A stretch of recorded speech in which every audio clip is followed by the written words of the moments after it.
वैष्णवी श्रूयते वा? आं श्रूयते महोदय।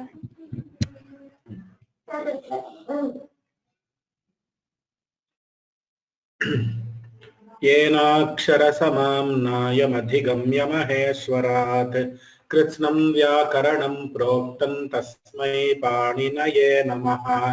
येन धौता गिरः पुंसां विमलैः शब्दवारिभिः तमश्चाज्ञानजं भिन्नं तस्मै पाणिनये नमः। वाक्यकारं वररुचिं भाष्यकारं पतञ्जलिं पाणिनिं सूत्रकारं च प्रणतोऽस्मि मुनित्रयम्। अथ शब्दानुशासनम् अथ माहेश्वराणि सूत्राणि I E un ऋलृक् A ओङ् I औच् है अवरट् लण् यमगणनं जभै घडदश् जबगडदश् ख प छ ठ थ चटतौ कपै शशसर् हल् इति माहेश्वराणि सूत्राणि। अथ अष्टाध्यायी सूत्रपाठः चतुर्थोऽध्यायः द्वितीयः पादः।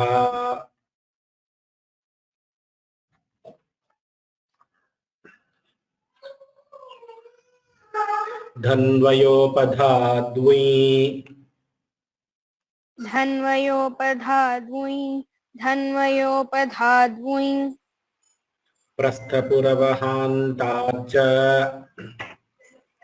प्रस्थपुरवहान्ताच्च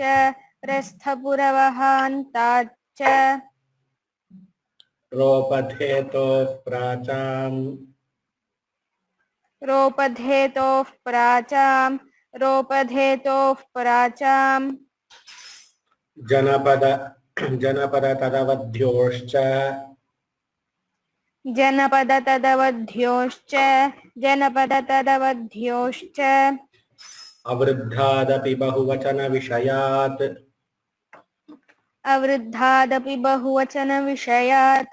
अवृद्धादपि बहुवचनविषयात् कच्छाग्निवक्त्रवत्तोत्तरपदात् कच्छाग्निवक्त्रवत्तोत्तरपदात् धूमादिभ्यश्च धूमादिभ्यश्च नगरात् कुत्सनप्रावीण्ययोः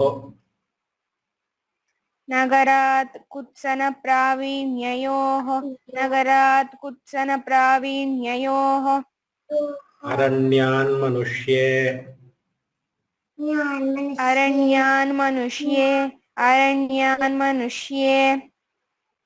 विभाषा कुरु युगन्धराभ्याम्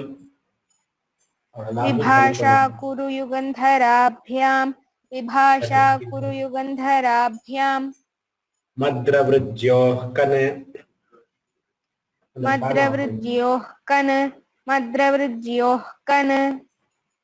कोपधादन्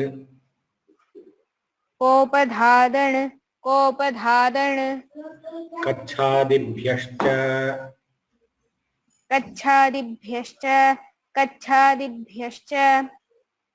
मनुष्यतत्स्थयोर्वुञ्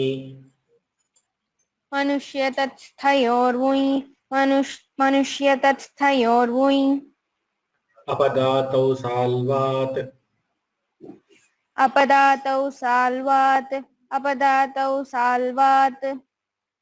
गोयवाग्वोश्च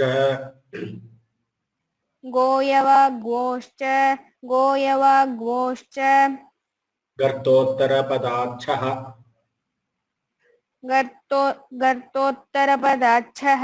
गर्तोत्तरपदाच्छः गहादिभ्यश्च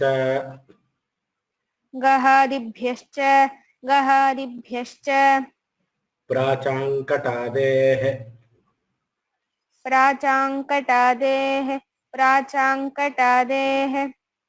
राज्ञः कच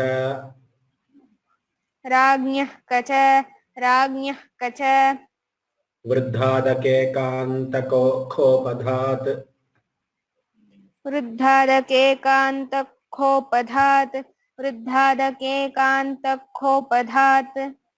कन्थापलदनगरग्रामहृदोत्तरपदात् पुनः वदामि कन्थापलदनगरग्रामहृदोत्तरपदात् कन्थापलदनगरग्रामहृदोत्तरपदात् कन्थापलदनगरग्रामहृदोत्तरपदात् पर्वताच्च पर्वताच्च पर्वताच्च विभाषामनुष्ये विभाषामनुष्ये कृकणपर्णाद् भारद्वाजे कृकणपर्णाद् भारद्वाजे तेन सास्मिन्ठैक्रमादिभ्यो जनपदे द्युप्रागपाग्धन्ववृद्धात् पञ्च तेन सास्मिन्ठैक्रमादिभ्यो जनपदे द्युप्रागपाग्धन्ववृद्धात् पञ्च तेन सास्मिन्ठैक्रमादिभ्यो जनपदे द्युप्रागपाग्धन्ववृद्धात् पञ्च इति पाणिनीयसूत्रपाठे चतुर्थाध्याये द्वितीयः पादः इति पाणिनीयसूत्रपाठे चतुर्थाध्याये द्वितीयः पादः इति पाणिनीयसूत्रपाठे चतुर्थाध्याये द्वितीयः पादः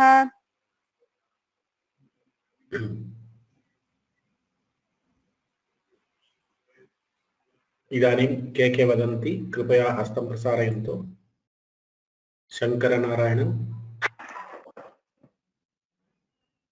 नमस्ते एदो सोल्ले इल्ल शङ्कर नमस्ते नमस्ते एदो सोल्ले इल्ल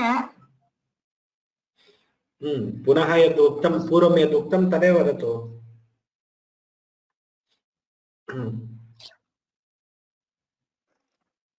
तृतीयाध्यायस्य तृतीयपादं वदतु।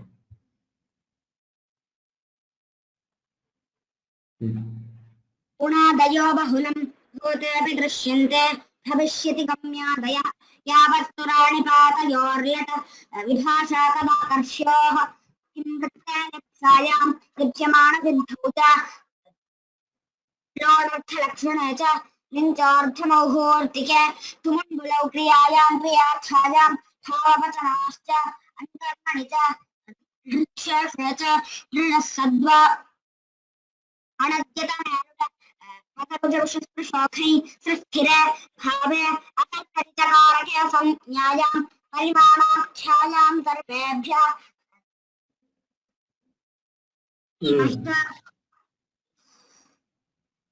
उपसर्गे रुवः संयुद्धृतुवः श्रीनिर्भुकोणुपसर्गे रोक्षुस्वः अवोधार्ण्यः निरभ्योः पूल्वोः पुण्योर्ग्रहः कृधान्ये यज्ञे सनुस्तुवः प्रेस्त्र यज्ञे रचनाभावशब्दे छन्दोनान्वित उदिग्रह तमिमुष्टौ परिण्योर्नेनाद्योदाभ्रेषयोः परावणुभाच्ययेन विपयोश्येत पर्याये हस्तादाने च रस्याये निपासति शरीरोपसमाधाने स्वादेशकः। धन्यवादाः।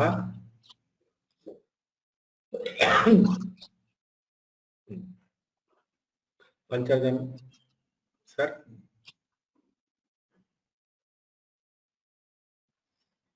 पंचनदम सर Can you hear me? Yes, sir. Yeah. Tritiya Prathama Pada. I'm going to try practice yesterday. May make mistakes. Shamyatam. Okay. No problem, sir. Pratyayaha parascha adyadatascha anudhattau suppithau guptischikdhyak sanam man badadan shanbhyo dirghachhabhyasasya धातोः कर्मण समान कर्तृकादिच्छायां वा सुप आत्मनख्यच काम्यक्ष उपमानादाचारे कर्तृख्यं सलोपश्चलोपश्च वृषादिभ्यो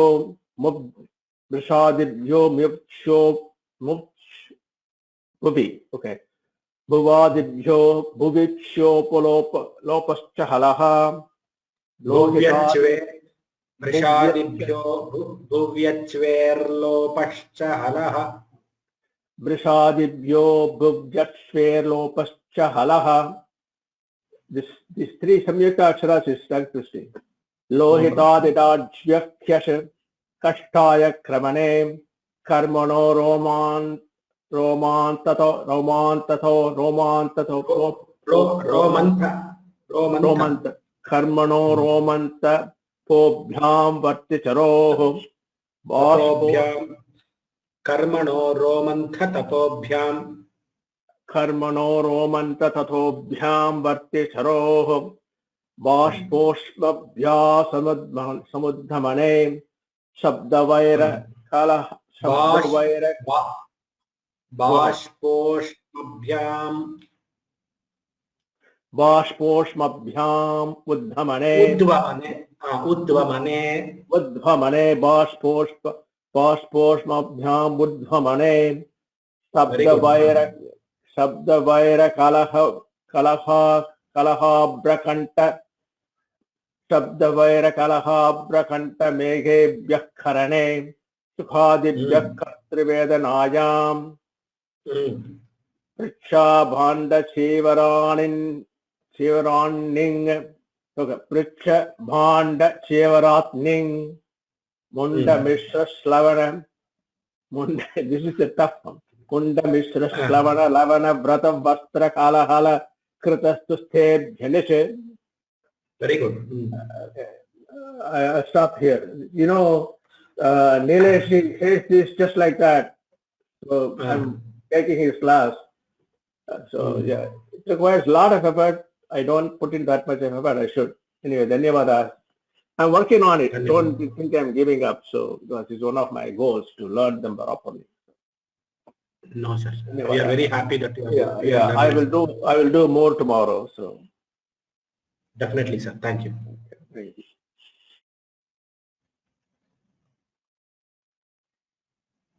Pragun Puranik. Ram, sir. Sir, can I continue from here?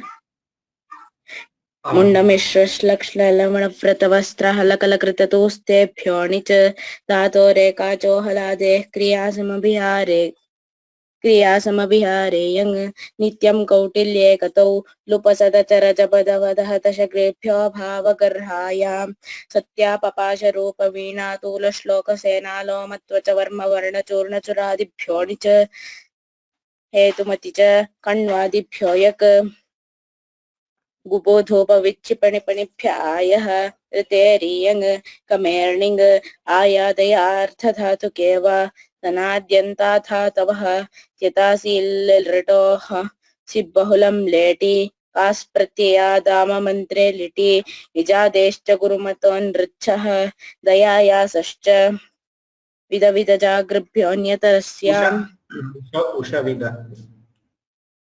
उषविदजागृभ्योऽन्यतरस्यां विह्रीबृहुवां श्लुवच्च कृञ् चानुप्रयुज्यते लिटे विदां कुर्वन्त्वित्यन्यतरस्याम् अभ्युत्सादयां प्रजनयां चिकयां रमयामकः पावयां क्रियाद्विदामक्रन्निति छन्दसि श्लिलुङ्गि श्लेयसि च शल इगुपदादनटि शल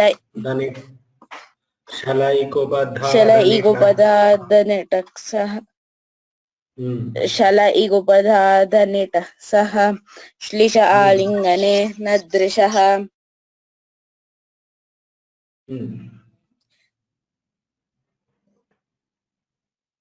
निश्रीदृसृभ्यः कर्तरिचं विभाषादेक्ष्योः कुपेश्छन्दसि नो नयति ध्वनयत्येलयत्यर्दयतिभ्यः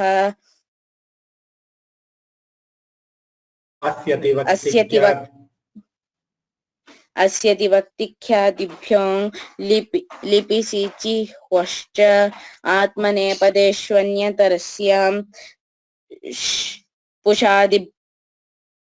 पुषादिदितः परस्मैपदेषु सर्तिशास्त्यर्थिभ्यश्च इरितो वा दृस्तम्भ्रुं ऋचुं ग्लुचुग्लुचुग्लुञ्चुश्रीभ्यश्च कृमृद्रुरुहिभ्यश्चन्दसि चिन्ते पदः दीपजनबुधपूरिताभ्याभ्योऽन्यतरस्याम् अतः कर्म कर्तरि दोहश् धन्यवादः धन्यवादः राम राम राम राम चित्रा Tyagarajan Namaste, sir. Can you hear me? Yes, sir. Hello? Yes, madam. Yes, Bhagini, Chitra Bhagini. Yes, I can hear you. Yeah. I can start now. It's a Tritiya Dhyaye, Dvitiya Padaha from 31 onwards. Udikule rujivahoh vahabhre lihaha parimane pachaha mitanakhecha vidvarusho tudaha asuryalalatayo vidvarusho asuryalalatayo. Visarga will become, what does it become when there is a vidvarushostudaha?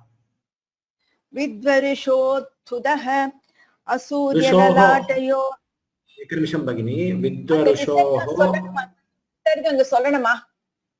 Visarga becomes sakara. Sakara vade. Okay. Vidvarushostudaha.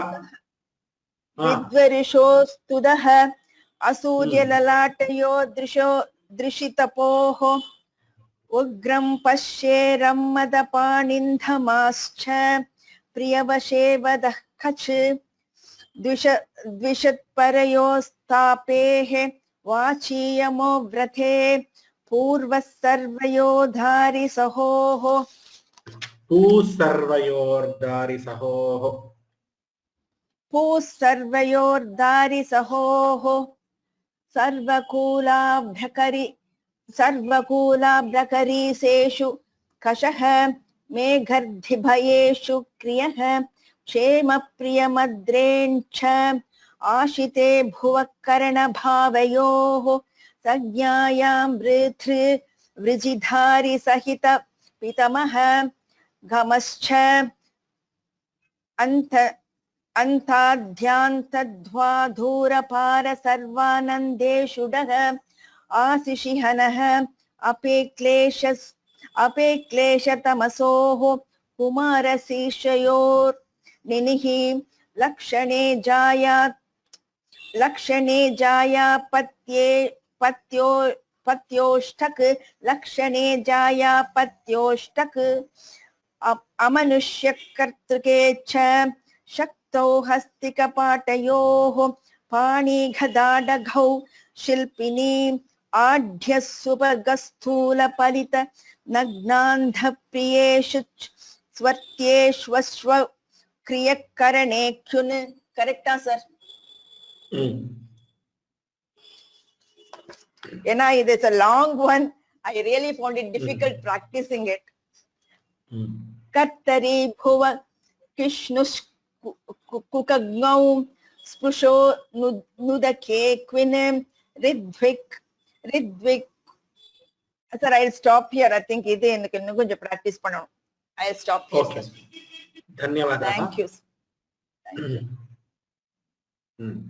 So a lot of efforts is being put by everybody. I am seeing the efforts by everybody. That I'm very happy.